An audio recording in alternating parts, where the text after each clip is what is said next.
The United States Air Force has never confirmed it exists.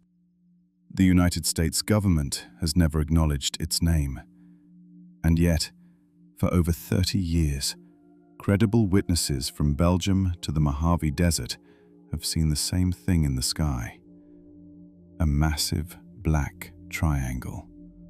Silent, hovering, impossibly still. Some of them are explained. The B-2 Spirit, the F-117 Nighthawk. Aircraft so classified when first spotted that the government let the UFO reports pile up rather than confirm what people were actually seeing. But then there are the ones that don't fit any known aircraft, that move in ways no known propulsion system can account for, that appear over multiple countries in the same week. Those are the ones they call the TR-3B Black Manta. And the question at the center of this story, the one that connects everything, is deceptively simple. Where does technology like this come from? Let's start with what the conspiracy actually claims, because it's more specific than most people realize. The TR-3B, as described in Black Project research circles, is a large triangular craft operated by the United States Air Force under a classified program. Some designate it a reconnaissance platform. Others say it's something further, a technology demonstrator for propulsion systems that don't appear in any public aerospace database. The craft's alleged propulsion is where things get deeply strange. The theory goes like this. The TR-3B uses a rotating ring of pressurized mercury plasma, accelerated to extreme velocity by nuclear energy, to generate a magnetic vortex field around the craft. That field, the theory holds, reduces the aircraft's mass inertia by as much as 89%. Essentially, it doesn't fight gravity, it negotiates with it. That would explain every anomalous behavior witnesses report. Silent hovering, because conventional thrust is barely needed. Instantaneous acceleration, because if your effective mass is a fraction of your actual mass, Newton's laws barely apply to you. Right-angle turns at speed, physically impossible under normal inertia, trivial under a mass reduction field. In 2018, a US Navy engineer named Salvatore Pais filed a patent through official Navy channels for a device titled Craft Using an Inertia Mass Reduction Device. The patent described microwave emitters generating high-frequency electromagnetic fields inside a resonant cavity, bending the relationship between mass and space around the craft. The Navy approved it. That patent wasn't fiction. It was approved IP owned by the United States Department of the Navy. Starting in 1989, something began appearing over Belgium. Hundreds of witnesses, including police officers and military personnel, reported massive triangular objects moving silently over cities at low altitude. The Belgian Air Force scrambled F-16s to intercept. Their radar locked on the objects. The objects performed maneuvers the F-16s couldn't follow, then disappeared. The Belgian wave lasted over a year. The government investigated. They found nothing. Then, the same thing in the Hudson Valley, New York. Then over Phoenix in 1997, seen by thousands simultaneously. Then the UK, then Germany, then California's Antelope Valley, a stretch of desert that sits directly between Edwards Air Force Base and Palmdale, home to Lockheed's Skunk Works facility. Antelope Valley residents nicknamed that corridor the UFO Highway. And what they were seeing wasn't random. It was consistent. Same shape, same silence, same impossible stillness. The Air Force never commented. Now, to be fair, we know that some of what people saw in that corridor were classified aircraft. And that's exactly what makes this story more complicated, not simpler. This is not speculation. This is documented history. In the late 1950s and through the 1960s, a declassified CIA report confirmed that over half of all UFO reports filed with Project Blue Book, the Air Force's official UFO investigation program, were actually sightings of the U-2 and SR-71 spy planes.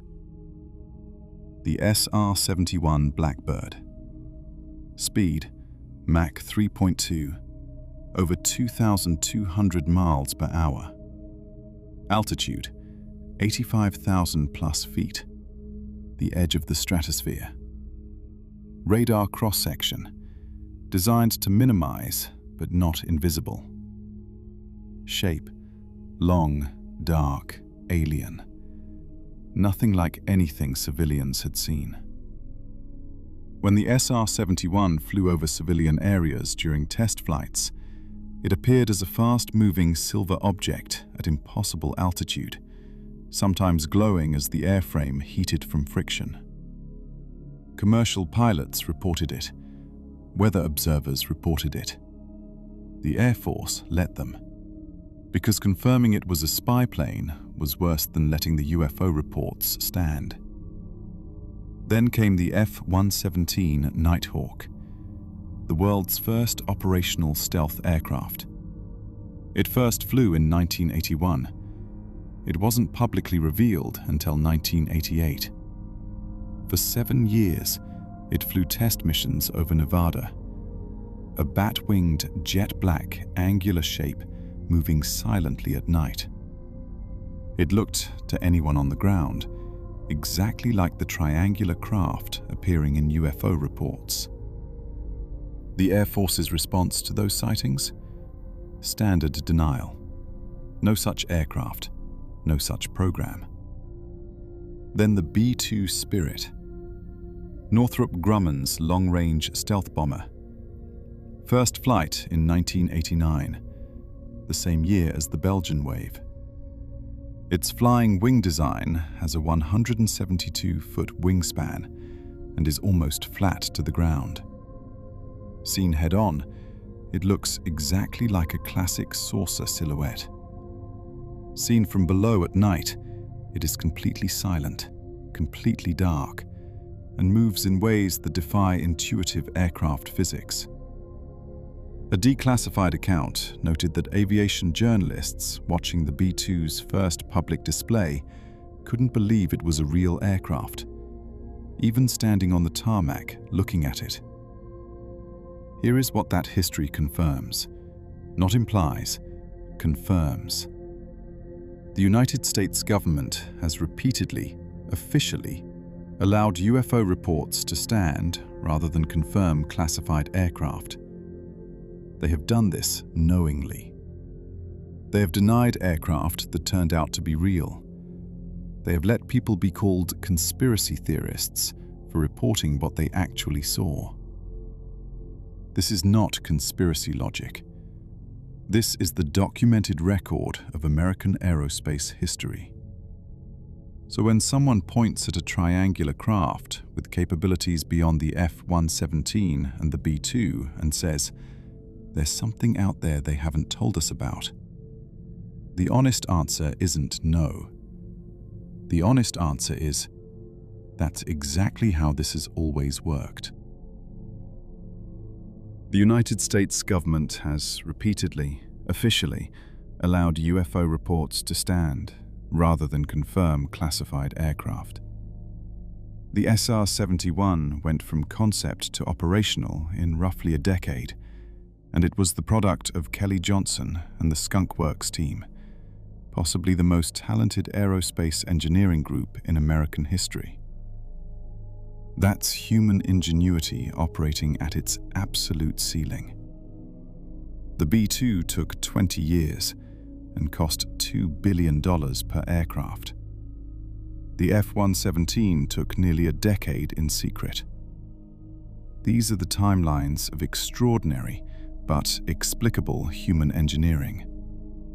But the TR-3B, if it exists as described, represents a category of physics that current mainstream science cannot achieve. A mass reduction field, an inertia-cancelling propulsion ring, silent hovering without aerodynamic lift. Those capabilities aren't ahead of current technology. They're outside of current technology's theoretical framework entirely. So the question some researchers ask, quietly, carefully, is this: did human engineers figure that out? Or did someone give us a head start? The timeline that conspiracy researchers point to goes like this. 1947, Roswell. Something crashes in New Mexico. Recovered materials described as having properties unlike any known metal. Flexible, self-repairing, featherweight. 1955, the U-2 spy plane enters service. An aircraft that flies higher than anything previously possible. 1964, the SR-71 Blackbird. A craft so far ahead of its time that its top speed record has never been broken by a production aircraft, 60 years later. 1981, the F-117. Stealth technology so radical that when Lockheed engineers first proposed it, physicists outside the program said the math was impossible. Each leap is enormous. Each comes relatively quickly after the last, and each is centered in facilities, Groom Lake, Tonopah, Wright-Patterson, that have been associated with recovered material studies since the late 1940s. That doesn't prove anything, but it is a pattern. The counter-argument is equally serious. Human ingenuity, when properly funded and properly classified, produces breakthroughs that look like magic to people who didn't build them. The Manhattan Project, the Apollo program. These were not gifts from the stars. They were the product of thousands of brilliant people working in secret for years. Maybe the TR-3B is that. Maybe it's skunkworks doing what skunkworks does. Or maybe the timeline means something. Maybe Roswell wasn't a weather balloon. And maybe what fell in New Mexico in 1947 is still being studied, still being reverse engineered, still producing results. Here's what we can say with confidence. The United States has, throughout its history, operated aircraft so classified that their existence was denied for years. The TR-3B, as described, has never been confirmed. No official document uses that designation. No official photograph exists. No engineer has gone on record. But triangular craft with anomalous flight characteristics have been seen by credible witnesses across multiple continents for over 3 decades. And the historical record establishes, beyond reasonable doubt, that the Air Force's response to such sightings is, say nothing.